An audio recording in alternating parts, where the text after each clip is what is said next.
សូមជូនរឿងការវេទមន្តអូ my so pretty វ៉ាវបើសិនជាហ្វេនបានមើលហើយកុំភ្លេចជួយចូលខមមិនមួយផងណាហ្វេនតែខ្ទប់ហាឲ្យបងទៅយកលុយ$10000ឡើយហួយអ្នកមីងតនេខ្លាំងមែនអ្នកមីងគេកំពុងឈោនិយាយទូរស័ព្ទទៅគេសុកនោះទៅយកកាវបិទស្បែកជើងគេមីងតនេមែនមីងឲ្យបងទៅយកលុយ$10000ឡើយឥឡូវហ្នឹងអូខេអូនចាប់បងតើអូយមីងវាមិនដែលទេមីងកាវមកកំពុងទូចញ៉ែទៅបិទស្បែកជើងជាប់ដៃជាប់វាមិនដែលនេះមីងបើពិបាកពេលមកយកទាំងផ្ទាំងទៅបិទបដ ாய்មីងនេះដាក់ទាំងផ្ទាំងនោះបិទជាប់បដ ாய்ចង់និយាយចឹងណាមកកំប៉ុងនេះវាបិទមិនជាប់មីងទូចញ៉ែហ្នឹងតែប៉ុណ្ណឹងណាដឹងតែឯងទៅណាមករួចហើយតែប៉ុណ្ណេះបានលុយឯងជុំលមាស់ជើងម៉េះអូហួចប្រាដែរលមាស់ជើងវិញគេបិទស្បែកជើងសោះទៅលមាស់ជើងហើយទៅពាក់ព័ន្ធនេះជាមួយនឹងជើងប្រាដឯងគេបិទស្បែកជើងនេះជាប់សសរ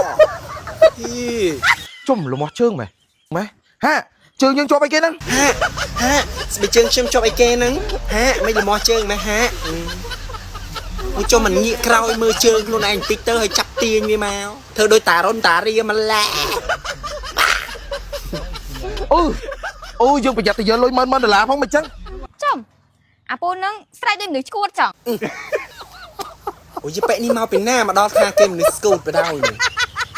ប៉ែអញអត់ការងារធ្វើមួយទៀតទេហើយដើរមកពីណាពីណីមកដល់ឌីលគេយកបដ ாய்ណានិយាយកចាស់អេមីអូនមកជួយបងតិចនេះពីជើងបងហើយវាជាប់មកអាដៃឈូតនេះអើយធ្វើដូចក្រុមត្រៀមលោកព្រះអូយមិនចាប់ទាញខ្លួនឯងទៅចាំបាច់ប្រើគេយីមីក្មេងឡប់នេះបើយើងកត្រាក់ទៅមិនខូចសម្រស់យើងហ្នឹងរបៀបថាប្រាណឺឯងកត្រាក់ទៅជើងទៅហើយទៅពាក់ព័ន្ធឯងជាមួយនឹងសម្រស់ប្រាណឺឯងកត្រាក់ជើងទៅខូចសម្រស់មិនទេគេឲ្យកត្រាក់ជើងពីដៃចឹងហើយមិនទៅខូចសម្រស់វិញអូតិចកត្រាក់ជើងជ្រុះសក់អាប៉ែនឹងអស់ទៅអូ